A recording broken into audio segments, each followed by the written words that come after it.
好来，继续要来讲即摆真时行的，唔免放油的气炸锅，讲只要用过就爆袂离咯，因为实在是太好用咯。但是不管是咧使用，也或是要清洁，拢要真注意。新北市的万里一间人家厝内火烧厝，讲就是用这个气炸锅伫煎油肠饼抓来导火，啊灶骹阁拢炖一寡真好烧的物件，结果火一个炭烧，甲规间的灶骹总烧掉。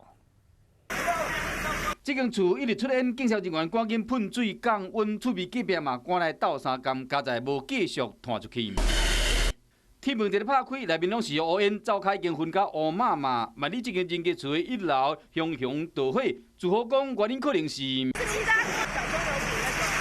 唔免燃油的气炸锅，真侪人用过了拢真介意，不过不管是使用还是清洗，其实拢要注意。 可能长期的使用的时候呢，会造成一些杂质的累积，然后可能因为高温的使用上达到了燃点以后而引起火灾。消防局嘛提醒讲，高功率的气炸锅，我可是热对流的原理，排出来空气温度较悬，边仔要有相对的空间，嘛无建议用烟灯线，同时还要注意插头保持清气，因若无有可能积一寡垃圾了会过电发生意外，若加注意，就会使保安全。